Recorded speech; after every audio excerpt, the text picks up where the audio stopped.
కావాలనే మీ కలను నెరవేర్చుకోండి. సంప్రదించండి హెగ్డే ఫెర్టిలిటీ, హైదరాబాద్, తెలంగాణ.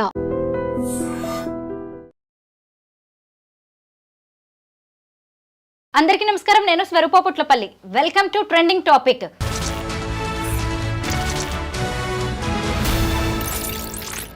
వివాహేతర సంబంధాలు, అక్రమ వ్యవహారాలు, తెరచాటు భాగోతాలు. ఈ పేర్లు వింటూనే భయమేస్తోంది. కొంతమంది పరాయి వాళ్ళ మోజులో పడి కడుపున పుట్టిన వాళ్ళని, అలాగే కట్టుకున్న వాళ్ళని కూడా వదిలించుకోవడానికి ఏమాత్రం వెనకాడట్లేదు. క్షణిక సుఖం కోసం క్రిమినల్స్గా మారిపోతున్నారు. ప్రస్తుతం నాతో పాటు లైఫ్ కోచ్ రజనీ రమ్మ గారు ఉన్నారు. ఆవిడతో మాట్లాడి ఈ ఇల్లిసిట్ అఫైర్స్కి సంబంధించిన అనేక విషయాలు తెలుసుకుందాం. నమస్తే రజనీ గారు. నమస్తే స్వరూప గారు. రోజుకొక ఇన్సిడెంట్, అసలు వివాహేతర సంబంధాలకి సంబంధించి అనేక ఇన్సిడెంట్స్ బయటికి వస్తూ ఉన్నాయి. ఒక ఆమె అయితే చూసారు కదా, తాజాగా చిన్న బాబుని మేడ మీద నుంచి నెట్టేసింది. ఏంటి అంటే ప్రియుడు వాళ్ళిద్దరికి అడ్డం వస్తున్నాడని నెట్టేయని చెప్పాడు, నెట్టేసింది. ఎంత బాధగా ఉందండి వింటుంటే. నవమాసాలు మోసిన తల్లి అంత ఈజీగా ఇలాంటి నిర్ణయాలు ఎలా తీసుకోగలుగుతోంది? అది కామంతో కళ్ళు మూసుకుపోవడం అని అంటారు. ఇప్పుడు భర్త మంచి యంగ్, మంచి జాబు, ఇద్దరు పిల్లలు, మంచి సంసారం అయినప్పుడు ఎవరితోనూ ఎందుకు కాంటాక్ట్ పెట్టుకోవాలంటే ఇందులో కేటగిరీస్ ఉన్నాయి. ఒకళ్ళు భర్త నుంచి ప్రేమ దొరకకపోయినా, ఇద్దరు టైం స్పెండ్ చేయలేకపోయినా, అతను నిర్లక్ష్యం చేసినా అని అంటారు.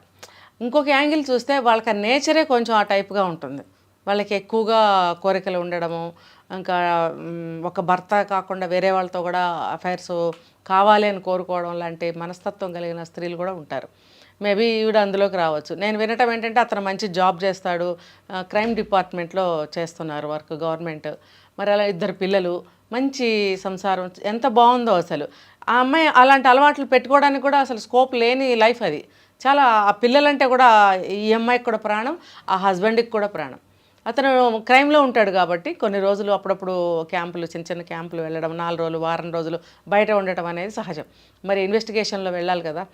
సో ఆ టైంలో ఈవిడ ఏం చేసిందంటే వేరే వాళ్ళకి అలవాటు పడింది. అలవాటు పడి పడి పడి ఎవరికి తెలియకుండా గడిపింది అట్లా 1.5-2 సంవత్సరాలు.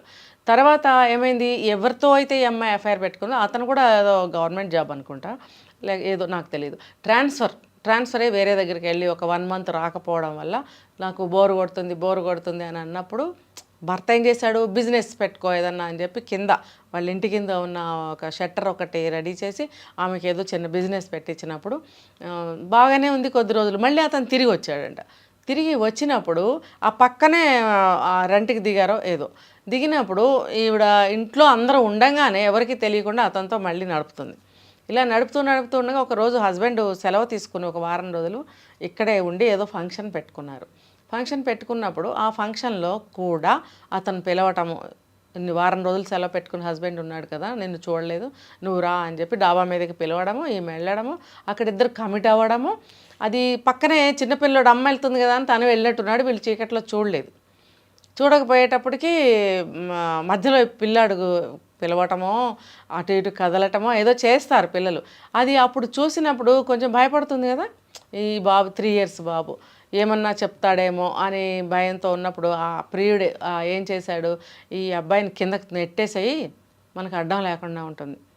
అది చెప్తే మాత్రం ఒక ప్రాణాన్ని అలా చేసింది. ఇంకా ఆ బాబు అంటే ఆమెకి పంచ ప్రాణాలట.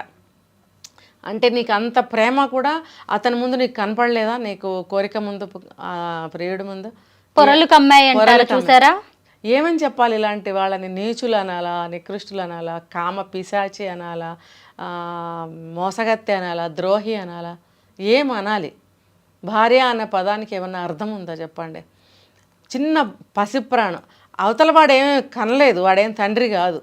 వాడు అంటాడు నువ్వెలా తోసేస్తావు అనగానే తోసేసింది కిందకి. ఫస్ట్ ఫ్లోర్ అయినప్పటికీ కూడా 3 ఏళ్ల బాబు పక్కన ఇట్లా తోస్తేనే కింద పడతాడే, అట్లాంటిది పైనుంచి తోసేస్తే ఇంకా బ్రతుకుతాడా?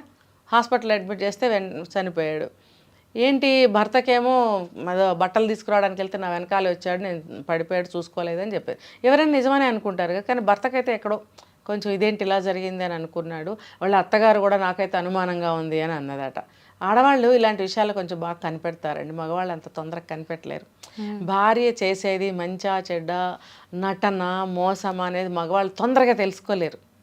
చాలా టైం పడుతుంది వీళ్ళకి. కానీ ఆడవాళ్ళు నిమిషంలో గ్రహిస్తారు. ఒక్క నిమిషం చాలు.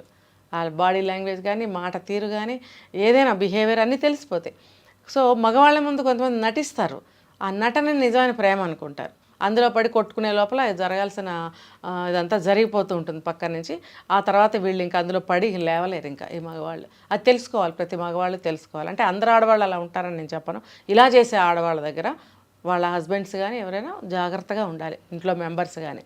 ఈ మహిళ ఏమో కడుపును పుట్టిన బిడ్డనే చంపేసింది, ఇంకొక వైపు చూస్తే కట్టుకున్న భర్తల్ని చంపిన వాళ్ళు ఎంతమంది ఈ మధ్య కాలంలో మీరట్లో చూసారా? భర్తని చంపి డ్రమ్ములో పెట్టి ఈమె ముక్కలు చేసి డ్రమ్ములో పెట్టి విహారయాత్రలకి ప్రియుడితో వెళ్ళిపోయింది. ఈ మధ్య కాలంలో వరంగల్లో జరిగిన డాక్టర్ సుమంత్ రెడ్డి ఇన్సిడెంట్, ఆమె గవర్నమెంట్ లెక్చరర్, ప్రియుడి మోజులో పడి భర్తని ఎంత దారుణంగా ఫ్లోరా మరియా అనే ఆమె చంపించిందో ఇవన్నీ మనం చూస్తూనే ఉన్నాం. వీళ్ళు అసలు సమాజాన్ని ఎలా ఫేస్ చేద్దాం అనుకుంటారు?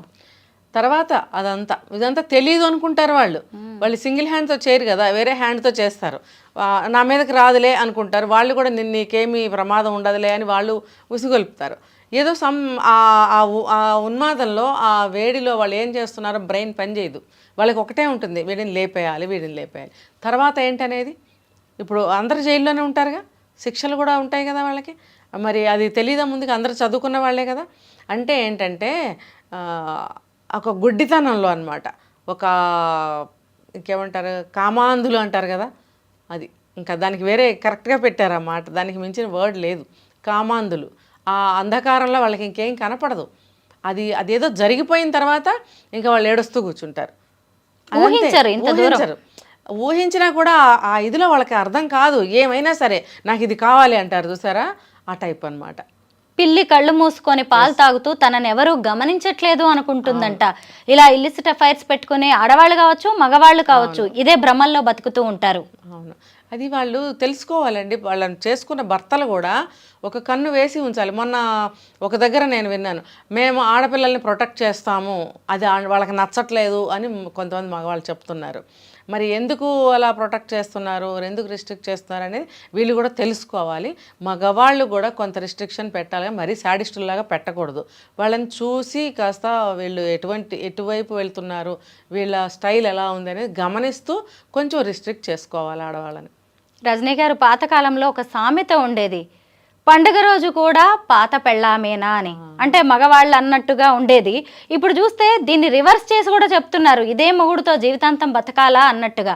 ఎందుకు ఇలా మహిళల మెంటాలిటీ కూడా మారిపోతుంది? అంటే వస్తున్న చట్టాల్లో కూడా ఇలాంటి మార్పులు వస్తున్నాయి కదండి.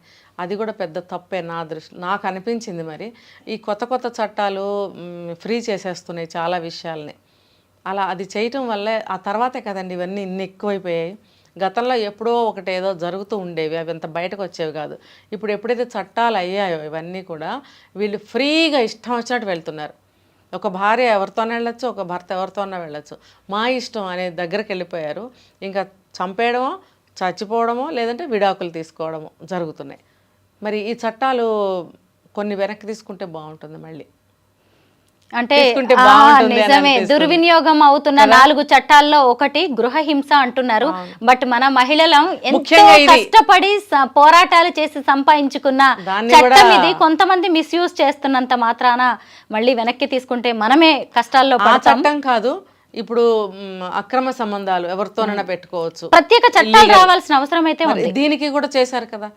దీనివల్ల ఆ రోజుల్లో కానీ ఈ రోజుల్లో ఎప్పుడైనా నష్టాలే జరిగినాయి ఈ అక్రమ సంబంధాలు పెట్టుకోవడం వల్ల. కాబట్టి కుటుంబాలే కూలిపోయినాయి. ఈ చట్టాల్లో కూడా మళ్ళీ సబ్సెక్షన్స్ పెట్టుకుంటే మంచిగా ఉంటుందని నాకు అనిపిస్తుంది. అంటే కొన్ని ప్రత్యేకమైన ఏమంటారు పరిస్థితుల్లో అనేటువంటి క్లాజులు పెట్టి కొన్ని సబ్సెక్షన్స్ ఏమన్నా పెడితే బాగుంటుంది నాకు అనిపిస్తుంది. రజనీ గారు, ఒక భర్త కానీ భార్య కానీ మరో వ్యక్తితో అఫైర్లో ఉన్నారు అని ఎలా తెలుసుకోవచ్చు? ఎలాంటి సూచనలు ఉంటాయి? ఇంకొక పార్ట్నర్ ఎలా జాగ్రత్త పడితే మంచిదంటారు? మగాడిని కనుక్కోవడం కష్టం కొంచెం, ఆడవాళ్ళని ఈజీగా కనుక్కోవచ్చు.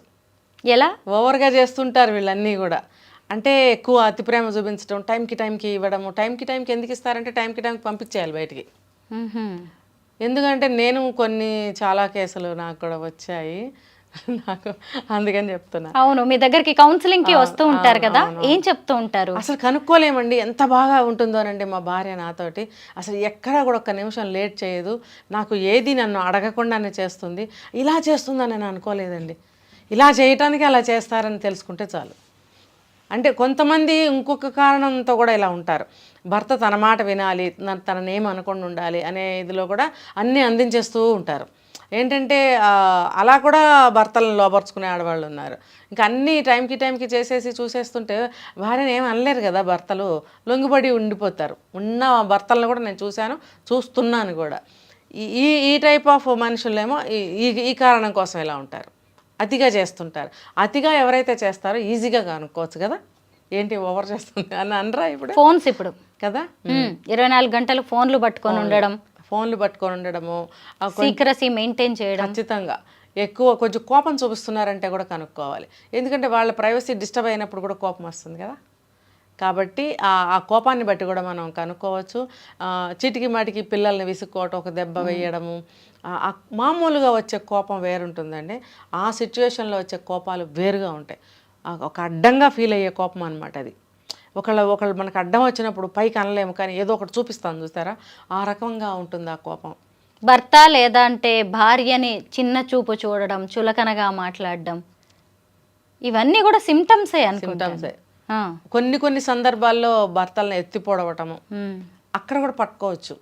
ఏదో నన్ను డౌన్ చేస్తుంది, నా లోపాన్ని ఎత్తి చూపిస్తుంది, లేకపోతే లేని లోపాలని కల్పించి చెప్తుంది అని అంటే సంథింగ్ అని చెప్పి అర్థం చేసుకొని ముందు అవి సరి చేసుకోవడానికి అతను కూడా ప్రయత్నించాలి. లెక్క చేయకుండా ఉన్నాడు అని అనుకోండి, నన్నంటదా దీని మొహం దీనికేం తెలుసు, నేను బాగానే ఉన్నాను కదా అనుకోకూడదు ఎప్పుడు కూడా. రజనీ గారు, ఈ మధ్య నార్త్ ఇండియాలో జరిగిన ఒక ఇన్సిడెంట్ని మీరు కూడా గమనించి ఉంటారు. ఒక భర్త ప్రియుడితో భార్యకు పెళ్లి చేయించాడు. దాని మీద సోషల్ మీడియా అంతా కూడా అప్రిషియేట్ చేసింది. ఎందుకు చచ్చిపోయి డ్రమ్ములోకి వెళ్ళడం కంటే ఇలా పెళ్లి చేయడమే మంచిది అనుకున్నట్టున్నాడు అని. మరీ పెళ్లి చేసుకోకపోయినా ఎవరి దారి వాళ్ళు చూసుకోవడం మాత్రం మంచిదే. పంపించేయడం నిజమే, మంచితనంగా పంపించేయాలండి. ఇంకా ఎప్పుడైతే మనకి ఒక వస్తువు పనికిరాదు అనుకుంటాం బయట పడేస్తాం కదా. కరెక్టే.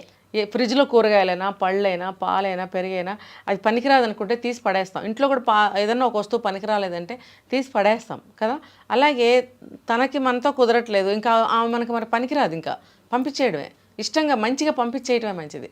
అనవసరంగా క్రైమ్స్లో ఇరుక్కోవడం అనేది అవసరం లేదు. ఆవిడికి బాగుంటుంది, ఇప్పుడు అతనితో ఉంటుందో ఇంకో 10 మందితో వెళ్తుందో అది నీకు అనవసరం వదిలేసిన తర్వాత.